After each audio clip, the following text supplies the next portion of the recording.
our our scouts, our coaches, they've been hard at work, for the last little bit, signing undrafted free agents, something that's been, really over the past couple of years, but particularly last year, with Ronnie Hickman and Mahmoud. So it's an important part of what we do, and our job's not done yet. But um, we like the young players that we've added to the team. We're looking forward to seeing them integrate with the veterans as we get into May. And with that, I'll open up for questions. Couple of the guys today that maybe you could start with. Thrash, what did you like so much about Jamari? Yeah, so Jamari, we liked his route skill and his separation ability. This was a guy that both was very productive at Georgia State, and then transferring up to Louisville, really answered the bell there, and then really even through the Senior Bowl in January. We view him as a guy who can play outside and inside. He's good with the ball in his hands. So as we think through our offense and our fit within that receiver room, we're looking forward to seeing him compete for reps, and we think he's a guy that has position flex.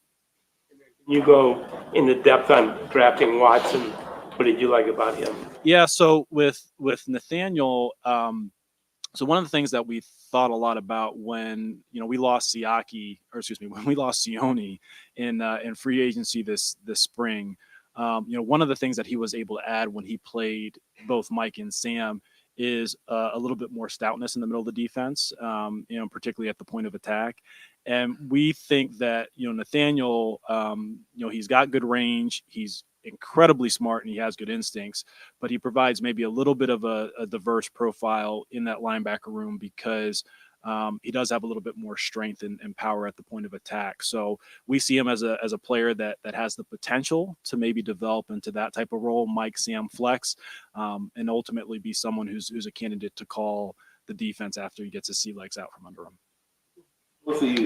As you got later into especially those last three picks, how much are you guys sort of special teams looking at, especially with the changes that you're going to deal with the new kickoff rule, how they could fit in there? That's a great question, Chris. That was actually a big part of the discussions with a number of the prospects that we talked about and debated, and some went off the board at different points, but it was a big part of the discussions. As we thought kind of through the whole big picture profile of an individual player. So definitely part of it. Are you comfortable with Watson's off-field stuff, and do you think that's why he was still available in the 6th round? Yeah, I can't comment on why, how other teams viewed him, but, we are comfortable with the person. Yes. I guess I wonder, how long has he been on your guys' radar? Because he was in school for 6 years, so you've done work on him in previous drafts. Yeah, I would say he's probably been on our radar as much as any prospect in this class. I wouldn't say that it was anything, too far off the norm in that regard. Rare for you to have a draft where you just kind of stayed put and made your pick. Is there something different about this draft? It wasn't for a lack of effort, I can assure you, Dan. Yeah, we were talking about that as we were coming downstairs. It's like, man, this is the first draft that we haven't executed a trade. I blame it on Kwesi, and you can quote me on that because Kevin was joking. He's like, I've never heard two people talk more about trades involving 7th round picks than the two of you and not get a deal done. But we had a number of opportunities where we were either trying to move around today, and like we talked about yesterday, we had a couple opportunities, but it just didn't make sense for whatever reason. But I would not say that that's going to be the new MO. I think this is the 5th straight year you've drafted a wide receiver. Is that just a coincidence, or is that kind of just a byproduct of the first two guys that you did draft not being here? Yeah, I think it's probably a little bit more coincidence. I mean, I think you see more, that's going to be one of the more plentiful positions in terms of just overall quantity year over year. And then also just like as you think about different positions and where you select them, I wouldn't read too much into that, Daryl. You guys are building bridges between Ohio State and Michigan. I know you spent some time with Mike and with Zach. What was it like to see them together today, and just the general impressions on that? No, it was great. I mean, I think those two guys are going to add a lot to our locker room in different ways. I think Mike, with just his passion and his energy, And I think Zach's kind of the steady, steady presence. But I'm looking forward to seeing those two battle it out on the practice field, once we get the pads on. And they're both looking forward to being teammates. Ross trained a little bit at center. Is that maybe down the line you guys look around with him? Yeah, very rarely will we bring a lineman in and have them work at one spot. Especially young players, we want them to have positional flexibility, and Zach's incredibly smart, and someone that we expect to be able to handle the load of multiple spots. Oh, go ahead. When you look at that tight end room, was that a position where you considered guys during this draft? And I know there's a lot of time left in the offseason, but how do you think it kind of stacks up right now? Do you feel like maybe you're a guy short? Yeah, I'd say in any room we don't feel like we're done. The first game is until Labor Day weekend or after Labor Day weekend, so we've got a long way to go. We can probably maybe catch our breath for a day, but I think we talked about before the draft. Zarius we traded for on a Friday night in the middle of May. Shelby we signed early August, and we traded for Pierre and Dustin, at the end of camp. So there's still work to do in the roster, and that's not just limited to the tight end room. But that's what the next couple months are for. In a spot you came into the weekend going, we really like to address that spot? Or What do I typically say before the draft in terms of the draft? Yes, so. Towards the end of the Deshaun Watson trade, the last pick was made by Houston. Just wondering, what do you think about that now, knowing that that's kind of behind you in some respects, and you'll have a first-round pick next year? Can you sort of wrap up how you feel about the whole thing right now? I'll be honest, in truth, Mary Kay, I haven't thought about it that way or spend any time reflecting on it. I really just look at it as, hey, here are resources in a given year. How do we best apply them to the team to make it better in the short and long term? So that's not something I really think about. How much are you looking forward to having something to do on Thursday night next year?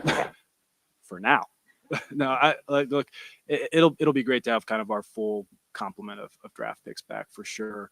How we deploy them, we'll see over the next year. Could you speak to the developmental aspect? The bulk of this draft here seems to be about bringing in some young guys that maybe not immediately are going to have an impact. Maybe hope one or two of them can, but down the road they will. Just how you get these guys in here. And sure, we look at it. I mean, these are not finished products. Some of them are very young. Obviously, Mike is 20 years old, so these guys, these people are developing, off the field. Obviously, we're going to spend a lot of time with them on the field to develop them and their skill set. But that's we talked about it yesterday. That's a huge part of our job as coaches is to get as much out of these players as we can. And we're eager to get to work with them in a couple weeks. I was going to ask you, Kevin, so how excited do you get when you have a new draft class and you'll see them on the field here in just a couple weeks? Yeah, that's the thing. Seeing them on the grass is what's most exciting. Bringing them in here, and it's a long, arduous process, and AB and his crew did a great job, and it's so organized, and really they stayed true to really the process, if you will. Then when we get them on the grass, that's the fun part for the coaches, where we can take them through an individual drill and start to acclimate them to our schemes. Last week you talked about potentially with the new kickoff rules, the size of coverage players maybe looking for some different things. Did Watson's size play a big factor in determining his value? That's a great question and observation. It did. His style of play did. I think it's something for us when we went through the process. We thought he could fill this or potentially fill this specialized role at linebacker, but we also thought he could be a multi-phase producer on special teams, and specifically with the new kickoff rule. As we talked about before the draft, probably none of us really know how it's going to look and operate, but it certainly is a speculative play on our part that we think that's something that he could be good at. We get a guy like Thrash, who it sounds like he hasn't played a ton of special teams, and that obviously becomes such an important part for rookies. Like, how do you go about evaluating a guy like that, basically? Truthfully, with receivers, unless they're returners, they're typically not highly involved in special teams, I should say it differently. They're not highly impactful multi-phase producers just because of what's required. So I think guys that do that are a little bit more the exception to the rule, but we always tell our guys like, hey, if you're not Amari Cooper, like you've got to be able to do more to be active on game day. So that'll certainly be, not just a challenge to Jamari, but really all of our young guys who probably for a lot of their careers have not played special teams, and this will really be the first time.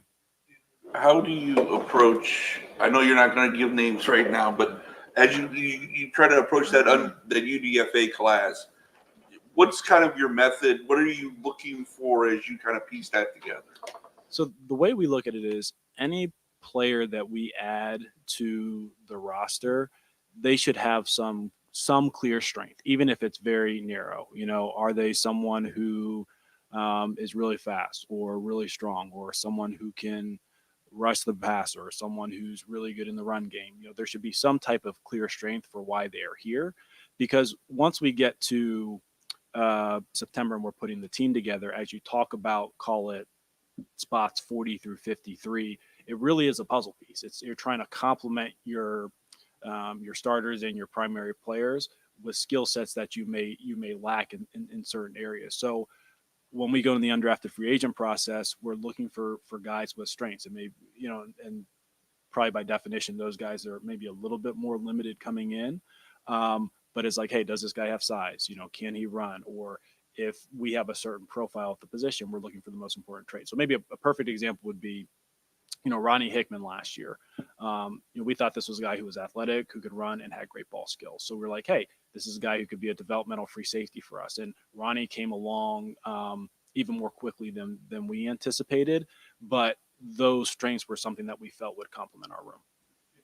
Fit that bill a little bit too, because I thought I saw he was on that freaks list. Was there something specifically about his traits that jumped out at you guys? Yeah, with Jawan, we really thought that it's maybe a little bit like what we talked about with Michael yesterday, where his strength, he's kind of like a move style defensive tackle.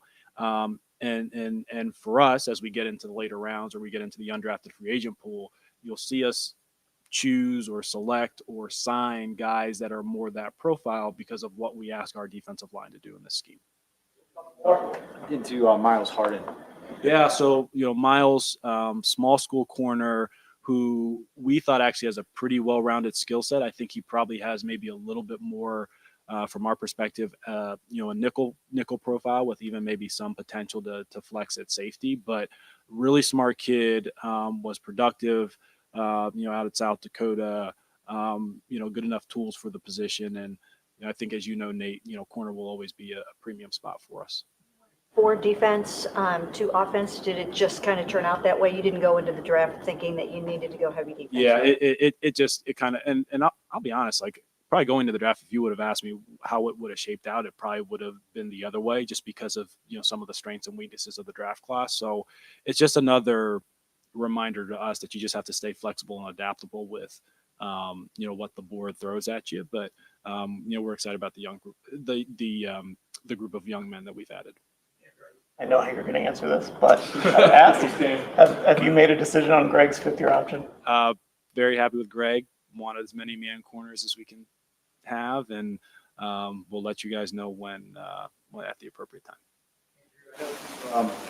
We're earlier you're talking about traits. I think last year you were talking about horses, and horses run really well.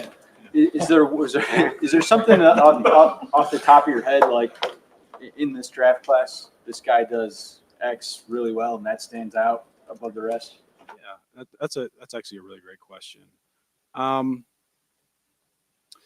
think probably the easy one is Mike, just because his ability as a rusher, just both with his physical tools and feel, it's something that we put a premium value on.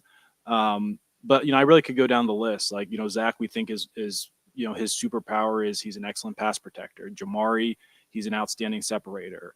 Nathaniel, he's really good in the run game, particularly using his strength.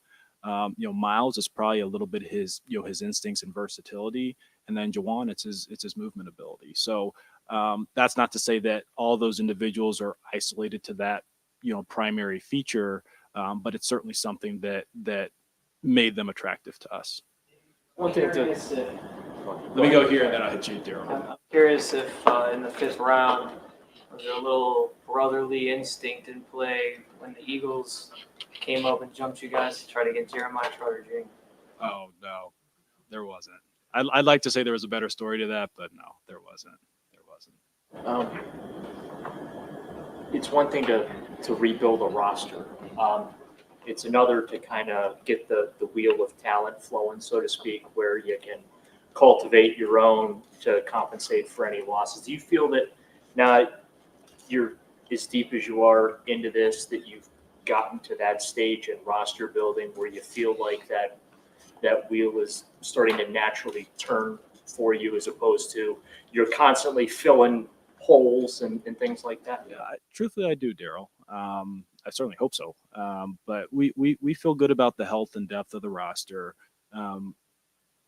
We won't know till we get to the fall because, as I say every year, guys surprise you in both directions, and things change fast in the NFL. As we see. So, as we sit here today, though, we're happy with where we stand. We're not satisfied, and we know that we still have work to do and areas to bolster and supplement.